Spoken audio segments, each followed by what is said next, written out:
Welcome to Season 3 of the Strange, Rare, and Peculiar podcast, a place where we explore the past, present, and future of homeopathy from the perspective of a couple of insiders who have been around the homeo block a couple of times. Homeo block?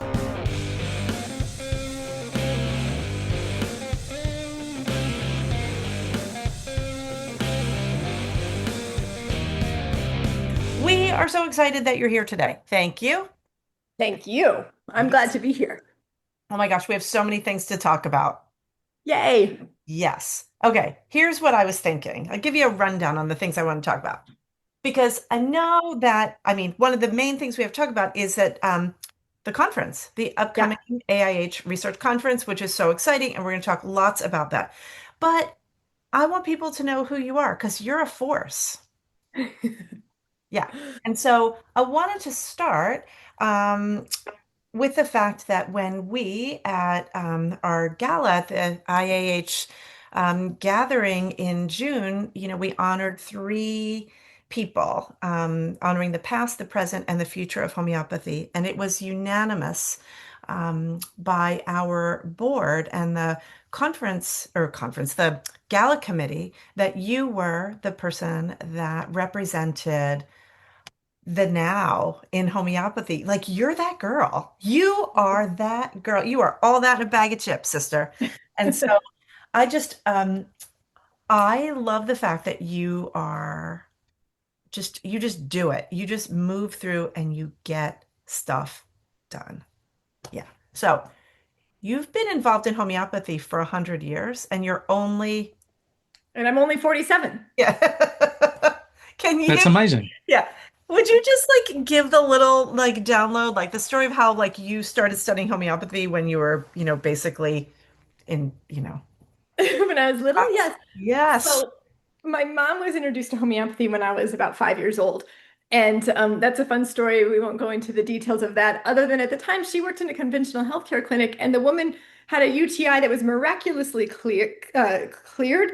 And my mom, had she not done the test for the urine infection herself, would have thought that the person made a mistake. So instead of saying whatever, she said, "What did you do?" And that turned my whole family around into homeopathy. So we would go, we called her Aunt Margie. We'd go to Aunt Margie's house, and she would have little magnets that were stuck to different places in her house that were keynotes of remedies. So arnica, blunt trauma, ledum, puncture wound, hypericum, smashed fingers, ignatia, grief. And so we would have these, and she would make up songs about them. So from the time I was 6 years old, we had these silly homeopathy songs or magnets that were places. And so I knew very well arnica, hypericum, and ledum, and calendula. I knew those remedies cold by the time I was 10. So when I was 10, my friend got bit by a dog. And what I don't remember is the actual bite itself, because I don't know if I'm dramatizing it. Do you know what I mean? Yeah. I was 10 and I'm 47. So, but in my mind, she was bit on her leg, and it was probably 4 or 5 inches long. It was deep. It was a big gash. And I feel like it was a half an inch to an inch deep. That's the part that might be dramatized because you're looking at it through a 10-year-old lens. But what I did do was clean it out. This is before cell phones, so we called her mom, and her mom was on her way. So I cleaned it out, and Barone used to have tubs of calendula ointment. So I took a spoon and packed the wound with calendula ointment, and I gave her arnica, and we wrapped it up and we watched a movie, because why would you not? And they freaked out. The ER freaked out because, her 10-year-old friend packed it with basically what looks like Vaseline, and they have no idea. And they made it, opened a drain and said it was going to get infected. It never drained. It never got infected. Of course, it healed with a scar, but it's totally fine. So that was my very first patient. I was 10. And all through my young years, if you needed arnica, hypericum, calendula, or arnica, or ledum, there was no such thing as informed consent. I was kind of putting it down your throat. Yeah. You had no choice. It wasn't until I got older I realized that you should actually ask first, but that's all right. I got a lot of years in that way before I knew you couldn't do that. So, then through high school, all of my papers were written on my English papers were all written on homeopathy. I still have them. They're really funny to look at because they're their most simplest form. And I loved it. And that's what I wanted to do. And I thought you could only do emergency medicine, homeopathy, not realizing my doctor my whole life was a homeopath. and treating me for chronic stuff. But I never, he laughs at me. He's like, "Is this the same person that had headaches or stomach aches?" And I'm like, "Oh, I guess you did treat me for that." But in my mind, I didn't know you could do more than emergency medicine, of which I still love the most is emergency medicine Yeah. and first aid stuff. So I went on, and that's what I did. And I was going to go to medical school to do homeopathy. I was going to go the conventional route, and then I met Andre Sane, and he said, "No, no, go this way." And I did anything he told me to do, and here I am now. So that's the like sort Wow. of long, sort of medium-sized condensed. Well, there's something else though, because there's a detour in 2001 to Copper I Mountain. yes, to cop. Okay, so this is fun. So I went to my very first, well, not I went to NCH conferences and volunteered a lot, but I went to my first outside ever NCH conference, which was the NASH conference in Copper Mountain. It was 2001. It was right before September 11th, because I don't think so. After, It was, oh, it after. was after? Oh, okay. See, I was too young to remember all of these little things. It was after. And I went to a conference, and there I met many other people. And we went to the gala. You know, homeopaths love to dance. Oh, they do. They love to dance and love to party. And I actually have maybe four left feet. And so I can line dance, but if you get me doing too much more than that, I really struggle. But this homeopath, he was from New Zealand, asked me if I would dance. He's like, "Well, let's dance." And he's like, "I'll teach you to salsa." And he's like, "I don't know how to salsa." He says, "I'll teach you. You'll be fine." And so the next thing I know, the infamous Alastair Gray is teaching me how to salsa dance in 2001. So I would have been, let's see, I was born in 78. I was 23 years old. I was working it out because I'm going, so 2001, I got to be 34. Uh-huh. So, and if that's the difference, so you're in your 20s. Yeah. So I would have been 23-ish. And I remember us talking. I remember you asked me what my constitutional remedy was. It's a funny thing. Did I say that? I never would You have said did that. say that to me. What's your Really? constitutional remedy? And I remember thinking that was a funny question. And I remember saying, I don't know. My doctor never tells me what he gives me. And that was the end of that conversation. Then we had other conversations, and here we are now. Look. Absolutely. And I might need to practice my salsa dancing. 25 years on. Wow. Amazing. Uh-huh. Um, one of the things that I think, well, I mean, we've connected on so many levels, and we've had so many really long conversations over the years that we've known each other, and you staying at our house and getting to hang out on trips and things. But it's your commitment to homeopathy as it is intended. I mean, look, your practice is called pure homeopathy as a Lippe follower. And I think, that's one of the things on this podcast that we really try hard to do is to use this platform as a way to talk to people about homeopathy, kind of what it is, what it isn't, what makes it sort of safe and effective versus what are some of the approaches and things that have been just kind of glommed on in recent years that have kind of challenged us. And I think that's kind of the segue to this conference, because I'm really excited about how the AIH and the HAMP have kind of taken the reins in saying we're going to create a conference that is for everyone, but to me, and this is my editorialization, is that we think homeopathy for everyone has been interpreted as no matter how you want to practice it, no matter what you want to do with it, make up whatever you like, as long as you're using those medicines, we love you. And I think there's something really responsible and beautiful about what the AIH and HAMP are doing, which is being inclusive of everyone. So this is a Mhm. conference that's appropriate for anyone who's just from a consumer of homeopathy and a lover of homeopathy on through to the folks at UConn Medical, right? So it's like it's got this really wide breadth, but it's looking at it through the lens of research and best practices. Mhm.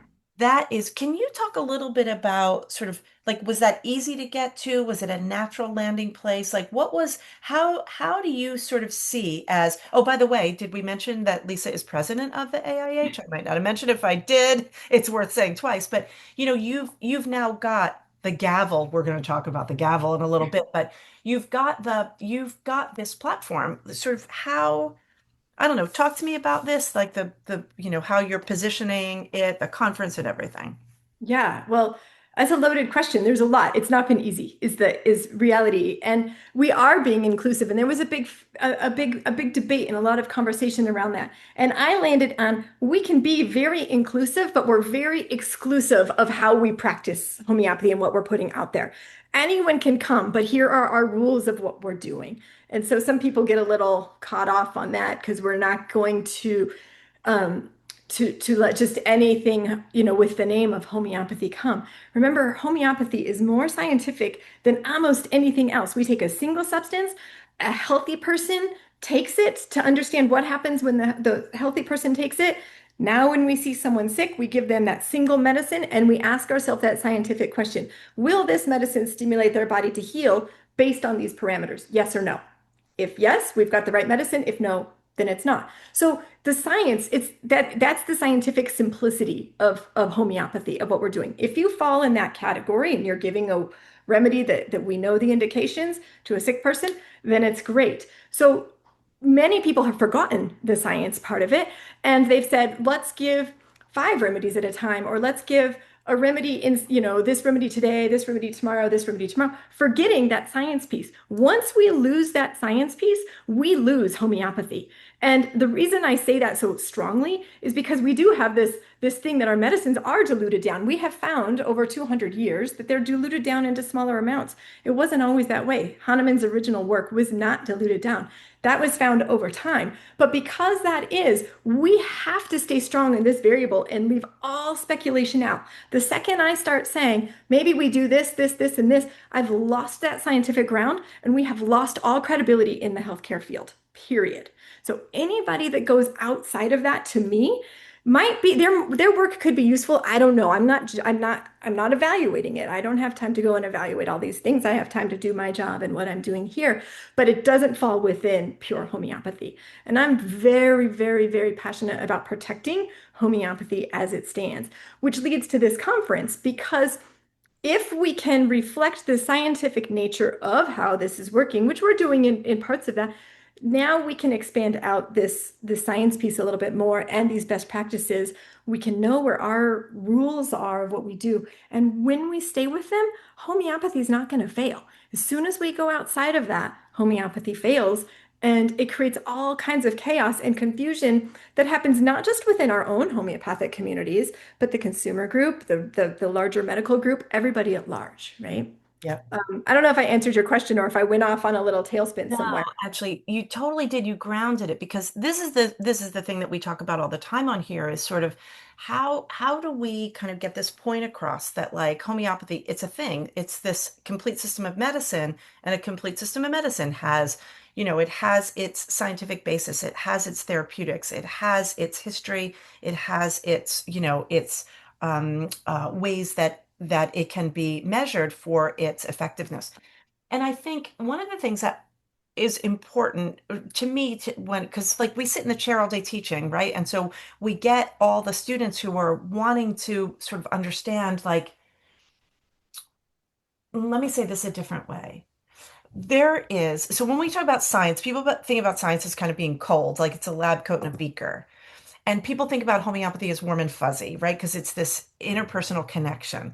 And I think that those two things can exist at the same time. Like it's only since the reductionistic white coat medicine came into play that we let go of those other things, and that heart-centered therapeutic relationship still exists. Yeah. All of those things. I mean, look, I study Hahnemann and alchemy. You can't get more woo-woo than that. It's just that woo-woo was science before the time when we parsed it out, right? So, like that part, do you ever get pushback from people about the part where people think the science leaves out the warm and fuzzy?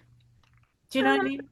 the pushback that I get, and I might be projecting my own pushback, is in the Organon. He says, "Don't worry about the Yeah. mechanism of action. Know your rules and do it." Which to me is like, who cares about the science? Do your job. Yeah. Um, and so therefore, that's probably I hear that I have that conversation a lot. I don't get so much the cold versus warm and fuzzy, Yeah. probably because I'm not a scientific person, and so I pretty much stay out of that for the most part, right? Like I don't go there very often, and I like the warm and fuzzy. In fact, there's a funny debate in our promoting the conference of our image of it being more scientific based, or I had this beautiful picture with library books and all of this, and it was a funny debate of do we do it more scientific to kind of draw in more people, or do we do it more warm and fuzzy with one of those Harry Potter libraries that, I want to go sit in I that got to are weigh in because I'm hearing you two talk about this, and I kind of love the way the conversation is going. And yeah, I think to many people, if they're asked or think about the science of homeopathy, they're going to think about the mechanism of action yeah, and the how does it work and the inaccessibility of those physicists and right. chemists who start talking about nanoparticles and blah blah. That's And why I knit that's at those but conferences. you are a scientist, actually, Lisa, because the scientific method is all around a method and rigor. And what you said before, just is applying the scientific method to the way in which you go about your job. It's much more of a clinical Yeah. orientation. And so I think, for me, I don't really have much of an opinion about what other people do, a bit like what you said, but I have an opinion if it's lazy and if it's lacking in rigor Yeah. and if there's no paper trail. Yeah. And so, I think we're all on the same page, but I wanted to call you guys both on the use of the term science, because I don't think science Oh, really relates only to the and I pointy think that's a mechanism end. good point. And Well, this conference isn't just mechanism of action. There's these other evidence things like what you guys are doing, the work that you're collecting, or let's evaluate different situations. I think that's really good. Mm. And so I'm happy. That is one of the things that made me um, all the more comfortable with the way this particular conference and research is coming around is to say, oh, we're actually looking at outcome studies and we're looking at other pieces. Sorry, Denise, I cut you off. because science, the word science, sorry, go back to like Science! science. My part of the research of my dissertation had to do with because it's on intellectual history, right? And the discoveries, and the core of it was what constitutes science. That literally was the excuse the expression germ of the whole thing, because Herring and Lippe, part of their debate was about what is science and the movement forward scientifically and how that would affect what we do. And so Herring takes a left-hand turn and says, I'm going to pursue the science of the time, otherwise we're going to be relegated to the dustbin of quackery. And Lippe stays true to principles, right? And so I think, and Hahnemann and Herring had an exchange. They were writing letters to each other, right? And so Herring gets this letter from Hahnemann who tells him, like, easy on the microscope, mister. He says, he writes in Latin, sit mobus in rebus, I think is it, everything in moderation. Because this overemphasis on what constitutes science, because who's to say that the dusty libraries with all the philosophical information and and all of that understanding is not science. It's just that bioreductionistic science has changed it. But all that being said, if we're going to get ourselves back into the game, we have to play the game, have the conversation of today, right? That's the legitimacy. Right. Yeah, yeah. And the science is important. And there is more than just reductionistic science, right? And so that's what we're really looking at is that totality. And I think I couldn't say it better than what you said before, is it involves the history, it involves rigor, right? All of these things come in together Hmm. to define that. And it's gotten a little bit too reductionist in the regular world. And how can we fit into that? Can we fit into that? Or can we say we can do this and that's what I'm hoping this conference is going to say. Here's this, and let's look at it from this perspective in a way that doesn't cause people who maybe aren't used to homeopathy put up their barriers initially and assume everyone's guilty until proven innocent. Um, it's really interesting because it's funny because we each approach this conversation from the perspective we're thinking of. So it just made sense. Something just clicked for me, Lisa, and what you were saying about like the mechanism of action conversation, because the presentations in sort of the scientific homeopathy world, like if you go to an HRI conference, for example, you're going to have the bulk of those presentations being related to in some way mechanism of action. And so I thought I would just, for those who like a little primary source verification. So when Lisa said, Hahnemann says, don't worry about the mechanism of action, it's aphorism 28. This natural law of cure has authenticated itself to the world in all pure experiments and all genuine experiences. Therefore, it exists as fact. Scientific explanations for how it takes place do not matter very much, and I do not attach much importance to attempts made to explain it. The following view, however, is verifiably the most probable since it is based on nothing but empirical premises. And that's when he goes into, that's from, 29 to it's like 49, all of the ways in which it works. And so my heart sang and I had to like grab the organ on for that because I can imagine that conversation, especially if you're going to be, so like this conference we're talking about, is at UConn Medical. So it's at a major medical, teaching institution. And I kind of feel like if they said we should all, come, I was going to say something naughty, I won't, but like whatever it takes to be able to hold that conversation in these places, it restores our legitimacy, right? So it's like, it doesn't even feel like a concession. No, no, it's great. And out of that, part of the organizer, I play with these little magnets. I got to say this here, I'm coming back to, I keep these in my desk all the time because people will say, we don't know the mechanism of action. I was like, of course we know the mechanism of action, right? The law of similars. What happens when you put two positive pieces of a magnet together? What happens? If I put the two positive pieces, I gotta flip it the right way. I can't put them together no matter how hard I try. They're gonna flip. What happens, if they're the same? That's that two similar things can't exist in the same space. This is what Hahnemann is talking about as we get going. Versus when we put the positive and negative, they stick together, right? So what's the mechanism of action? Two similar things can't exist in the same space no matter how hard I try. And I always have this in my desk, and it's always this little visual. So when anyone ever says that to me, I'm like, we don't need to go further. We already know the mechanism of action. And I can get feisty about that sometimes. I And like that about probably I'm going to attribute that feistiness to Hahnemann. And I'm probably only a tenth of his feistiness, maybe not even that. But occasionally I have it. I love that. Okay, because I don't want to forget. So when you were talking about having a tenth of the feistiness, I'm not sure. I mean, you are a redhead. Right, so I'm glad you said that. I didn't want to say that. I know. But yeah. Yeah, I can say. But I mean, you are, you've got that going for you. But as the president of the AIH, you get to hold on to one of the most spectacular pieces of our history. Can you please tell everybody about the I gavel? can, and I'm going to stand and get it at this time. Would you? So Okay, good. I have it right Um, here. oh my gosh. The day This you is so got the exciting. gavel, I got to The gavel. that. Okay. I didn't know this until I was on the board, of course, of the American Institute of Homeopathy. It's in the box. Oh And my it's in the God. box. There's this beautiful little box that says AIH written on it. I think this box is probably not from the early 1900s, but maybe. But inside is this gavel. And it's so fun. It has little pieces. What it was created, I think it was created in 1906, where they went to different homeopaths and they got particulates from their house. So this could be part of their desk. It could be a stone from their yard. It could be whatever. And they made this little gavel that comes together, and it's got different pieces inscripted. Each little piece has a number on it.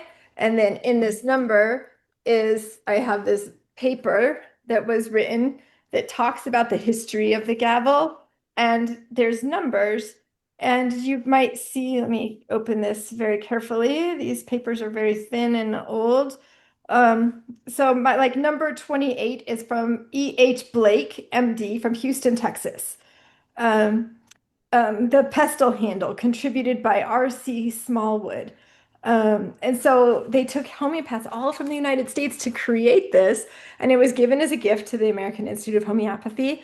And the president holds on to it during their entire term. And so then Oh, when I'm no longer president, it will go to whoever is next. And it's been passed down. So it's super cool. I love my little gavel. It sits on my desk for the time being. I get to have the honor to protect it. Oh my gosh, I love that so much. I can't believe I got to be there because we were at a conference in Arizona when you got it. And I was at your Airbnb that night and you came and you showed it to me. I have all these great pictures of you so excited with it, with your Hanuman tattoo on and everything. All right, one more thing that I wanted to talk about, which is, one of the, obviously we wanted you to be the representative for the present in homeopathy for lots of reasons, your passion being one of them. But there's also something that as folks who are professional homeopaths, which that the term professional homeopath, there are people who used to call them lay homeopaths, which I think is I like that term for someone who maybe is just kind of learning a little bit about homeopathy. Maybe they're doing some home prescribing. I don't know. But by the time you've got thousands of hours in the chair, there's an odor of professionalism about it. And you're the first person who acknowledged, from a leadership position, publicly acknowledged the contribution that all homeopaths bring. And you described something to me that I was so moved the first time you described the triangle of sort of experience and professional um, credentialing. Would it be okay if you just talked a little bit about that? Yeah, yeah. So I kind of, I mean, when homeopathy was really, if we go back in history, when AIH was formed in 1844, there weren't nurses weren't really on the scene yet. It was just the medical doctor. And if you read those medical schools, it's kind of funny. Their training might have been a little sketchy if you actually look at some of the medical schools, but that's another conversation for a historic reminiscing day that we can have to be careful on because we can both go on that road easy. Yeah. But there were no nurses, right? There was no assistants. There was no physician assistants or associates or nurse practitioners or medical assistants. All of the helpers were kind of in the shadows. Like me, there was midwives or there was healers. So as medicine moved forward, the conventional world, there became nurses, and then there became physician assistants, and then there became medical assistants, and all these different layers down that all did healthcare, right? They were all involved. We didn't have that in homeopathy, and instead there was this fight. You were either a doctor who did homeopathy or you were a lay homeopath and probably didn't have any training, right? That was the stereotype that was there.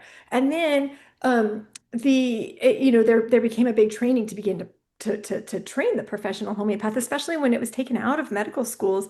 And you could argue in the early 1900s, probably majority of the schools, the few of them that taught homeopathy probably didn't get the depth and the hours of training that's there. So as I think through this, I think, okay, we can create this model just like it is in the conventional medical world of things. I'll start at the top and go down. Um, we can have the MD who's got their diplomate status, who's specialized, and you could expand that to DO and ND, right? But I'll throw that as a bone if some people will say a naturopathic doctor is not the same as an MD. They're correct. So I could drop that down. But you've got the top, those specialists. That specialist is equivalent to like the neurovascular surgeon, right? Who's got this medical degree, can do all the diagnostics, understands it inside and out, and is a specialist of homeopathy. I do put naturopathic doctors in there because I'm one of them. And there's very, very few that have diplomat status who have done thousands of hours of study and have medical degree on top of it. There's not very many in the United States that have that. So that's kind of that top. Those are the specialists that when we need when we need more. And then we come down and we have, actually, this is where I put the professional homeopath right under this, because maybe they didn't go to medical school, but you have 1,000 hours of education in training. And so if I'm coming to somebody from the aspect of I want homeopathy, I really like that person because I know they're going to know homeopathy. Then I might take it down to the doctor who's back to medical school, the MD, the naturopathic doctor, the DO, the chiropractor, who went to medical school and maybe had a couple, 200 or 300 hours of homeopathy. They do pretty good, but they don't have that diplomate status. They might incorporate other things we go back in history, they could be accused of being eclectics, which, isn't the debate here. Sometimes there's some great stuff for that. Sometimes there's not. They can be kind of in that category. So that's a little bit down. And then we might have the prescribers that know how to just give arnica and hypericum and Rhus toxin, ledum, and ignatia. And they can do that. And that's perfect. And I don't care what their training is. They can kind of have that. And so if we can recognize that and we can somehow make that mean something in our country to where people can see, then we can say, what is it that I'm looking for? What level of specialty? A neurologist, the neurosurgeon can do a neurological exam, and so can the nurse assistant or the nurse, they can come in and do that. Anybody can do that. And if I need a neurological exam, I don't need to go to the neurovascular surgeon, right? I can go to someone who has a little bit more basic training and then work ourselves up if something more is needed. And I think that if we keep that mind and approach and we can somehow systemize that to mean something, mimicking how that was done in conventional medicine Yeah. with levels of homeopathy, it would really round our profession out a lot and make it so it's not so much us versus them.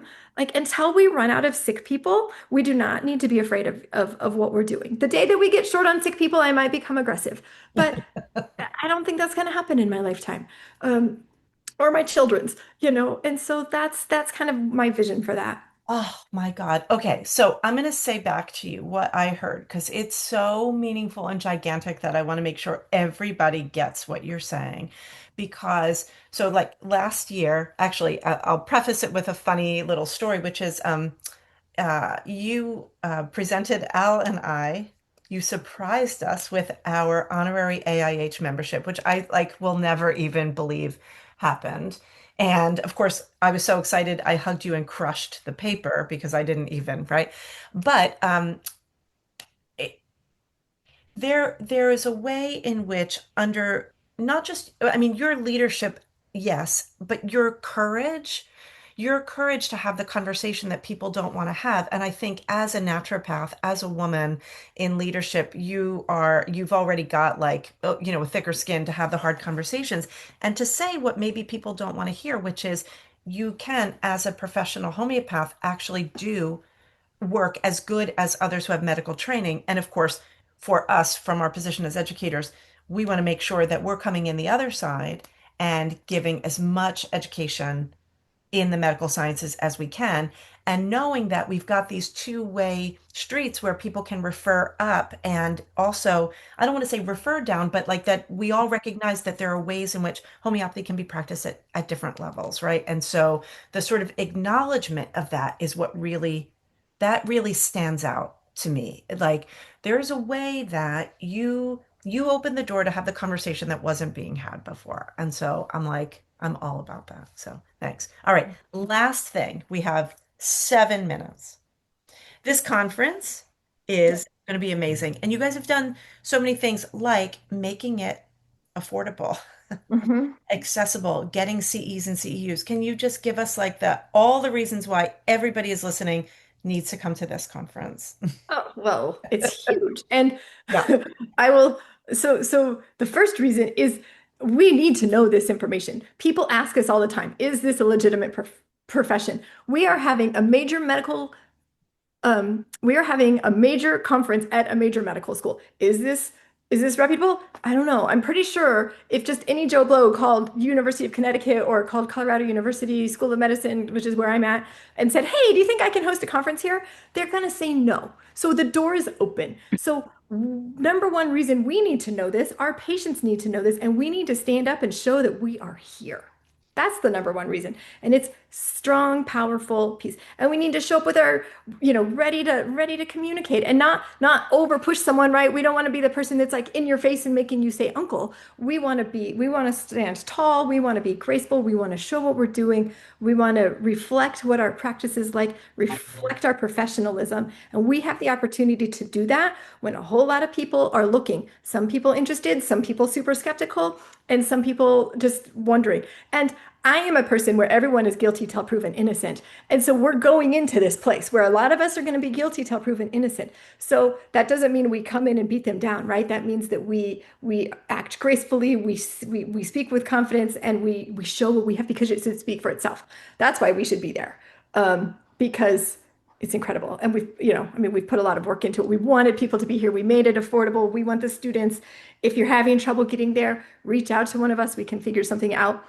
The other piece is, this is my fluffy side of me. We are made to be together. I love that technology lets us do this, but our bodies right now are not communicating. My immune system is not saying to your immune system, "Oh my gosh, did you have that cold? I have that cold," and ramping each other up, right? They're Yeah. not supporting each other. My heart is being fed because I'm seeing you through a screen, but our body is not getting the same. And so when we're together, we get that. And there is nothing more than that. And I don't think I understood the power of that until we had to have that isolation of COVID. Although you could say homeopaths, we often feel isolated because there's not a lot of us.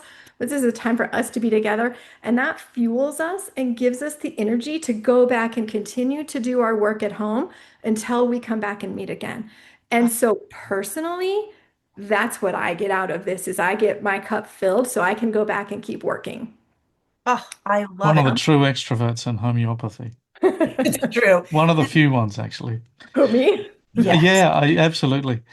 And like accessible and affordable, $70 for students. Mhm, mhm. $70. Yeah, and the opportunity to really listen to folks that have moved the needle for homeopathy Yeah. Yeah. over the last couple of decades, and it's a long list of speakers. I'm looking forward to listening to Wayne Jonas, and I'm looking forward to hearing from Baumgartner and Overman and some of the rest. Mhm, mhm. It's going Yeah. to be amazing. Oh And my. if you come virtually, it's okay. You don't get my little immune system little spiel that I just gave. We don't give that, but you still get your heart filled. You still get some really great stuff and some good connection. So don't let that intimidate you. If you're like, oh, I have to sit on my screen, come anyways. Oh my gosh. All right. Compelling, fantastic. Yeah. Yeah. Thank you so much. Thanks for taking the time to be here. So much fun. I love it. Yay. Yes. And thanks for all that you do. You've just like stepped up. You are a get her done kind of a gal. And we should all take a page out of your playbook. And yeah, so keep Thank it you. up, will you? Thank you. Yeah, thank you so much. See you, everybody. Bye. See you, folks. Dreaming of becoming a homeopath, but you need a little more time to make it happen? The Academy of Homeopathy Education's part-time program gives a bit more flexibility to study. It's a 4-year journey designed to fit into your real and busy life. Learn more at ahe.online.